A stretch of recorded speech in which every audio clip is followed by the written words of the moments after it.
वहीं अगर अपनी तीसरी जनजाति की बात करें तो वो आती है अपनी भील।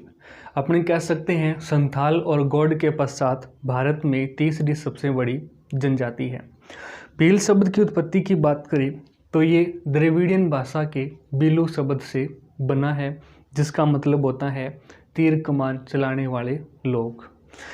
इन भीलों का संबंध रामायण और महाभारत में भी देखने को मिलता है। जैसे महाभारत में इनका संबंध एकलव्य से था और रामायण के अंदर इनका संबंध सबरी से था।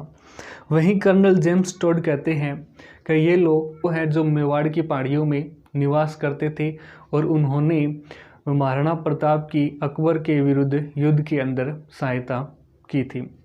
वहीं अगर इनके शारीरिक संगठन की बात करें तो ये नाटे कद के, काले रंग के तथा इनका जबड़ा बाहर निकला हुआ और इनके बाल रूखे होते हैं। इनका शरीर सुसंगठित व सुडौल होता है। ये लोग चोरी करने को धार्मिक पाप मानते हैं तथा ये ईमानदार व मेहनती लोग हैं। वहीं इनके निवास की बात करें तो ये लोग पहाड़ी क्षेत्रों में निवास करते हैं। भारत के अंदर ये मुख्यतः राजस्थान, मध्य प्रदेश और गुजरात में निवास करते हैं। वहीं राजस्थान की बात करें तो ये डूंगरपुर, उदयपुर, चित्तौड़गढ़,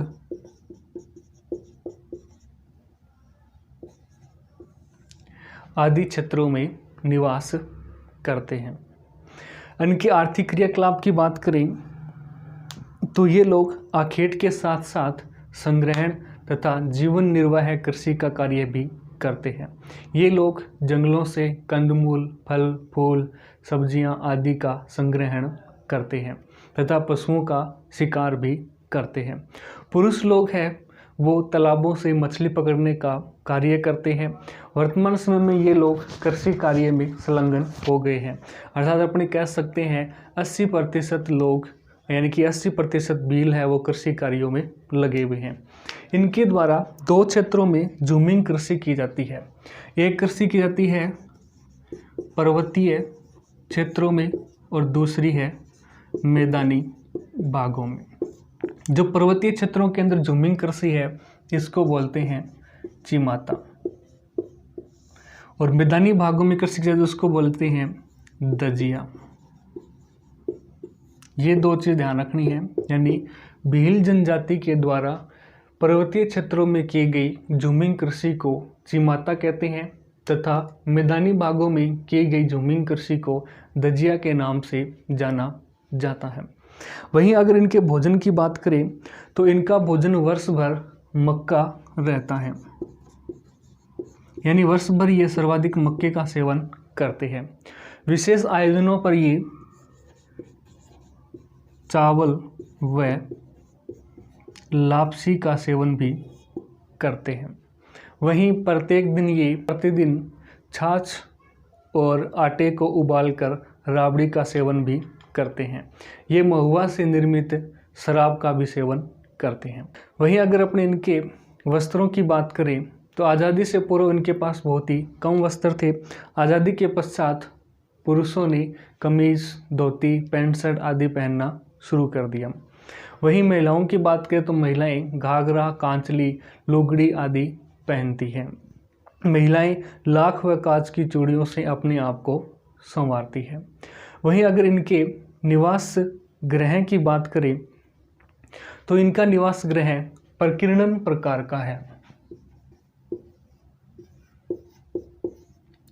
ये इंपॉर्टेंट है, प्रकीर्णन प्रकार का है, यानी इनका आवास खेत के अंदर एक छोटे से भाग पर एकांत में दूर दूर बिखरे हुए होते हैं, यानी जिस व्यक्ति का जहाँ पे खेत है उसका आवास उसी के अंदर विद्यमान है। तथा छोटे गांव का जो समूह होता है उनको वो बोलते हैं फला।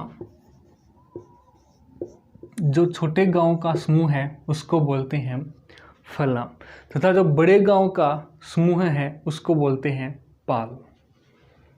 देखो इसको, जो छोटे गांव के समूह है उसको तो बोलते हैं फला और जो बड़े गांव के समूह हैं उसको बोलते हैं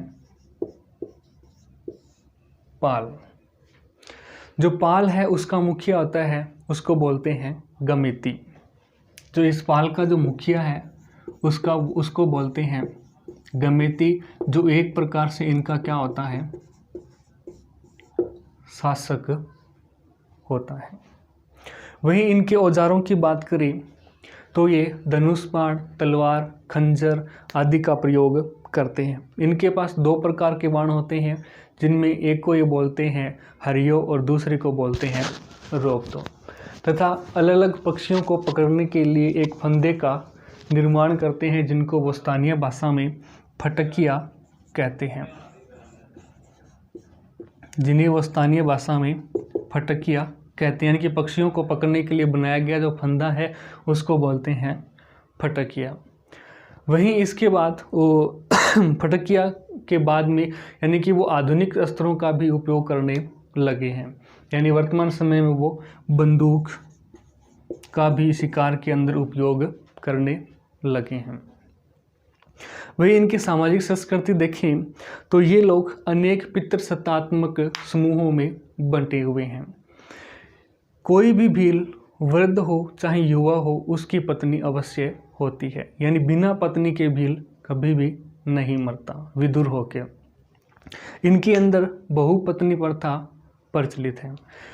सामान्यतः विवाह का प्रस्ताव वर पक्ष की तरफ से रखा जाता है, जिसको कन्या का मूल्य देना पड़ता है, और इस प्रथा को बोलते हैं दापा। इस प्रथा को बोलते हैं दापा, यानी ऐसी प्रथा, ऐसी विवाह की ऐसी प्रथा जिसके अंदर वर पक्ष को कन्या का वर उसके पिता को देना पड़े, उसको बोलते हैं दापा। वहीं एक प्रथा और है इनकी, गोल गाधेड़ो। गोल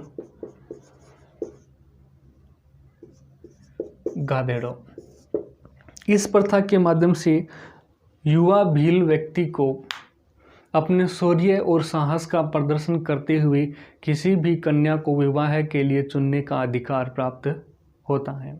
इसको बोलते हैं गोल गाधेड़ो। वहीं दूसरी ओर भील लोग हैं वो नाग देवता की पूजा करते हैं। ये प्रकृति पूजक होते हैं। जादू, टोना, भूत प्रेत आदि में ये विश्वास रखते हैं। वहीं राजस्थान के अंदर सोम, जाखम और माही नदी के त्रिवेणी संगम पर वीणेश्वर मेला आयोजित किया जाता है जनवरी फरवरी माह में, जिसके अंदर वो शिव की आराधना करते हैं। आपातकाल के समय लोगों को इकट्ठा करने के लिए ढोल बजाया जाता है तथा किसी के ऊपर एक साथ आक्रमण करने के लिए उनका एक रणघोष होता है, जिसके अंदर वो कहते हैं फायरे फायरे फायरे फायरे। इसका मतलब होता है एक साथ किसी चीज़ के ऊपर आक्रमण करना। इसके बाद अपने देखें इनके आधुनिक संस्कृति के साथ में संबंध। तो वर्तमान समय में भीलों का आधुनिक संस्कृति के साथ सबसे अधिक संबंध स्थापित हुआ है। आधुनिक संस्कृति से संपर्क होने के कारण इनके बोलचाल, पहनावा, रहन सहन में काफ़ी परिवर्तन आए हैं। युवा भील हैं वो शिकार या आखेट या कृषि को छोड़कर मजदूरी करने वाले कार्यों में संलग्न हैं।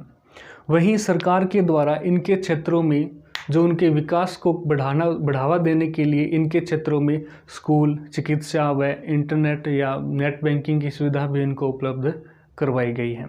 तो अपने कह सकते हैं कि वर्तमान समय में भीलों का आधुनिक संस्कृति के संपर्क में आने से सबसे अधिक और तीव्र गति से विकास हुआ है। तो ये अपनी तीसरी जनजाति थी, पूरी हो गई भील।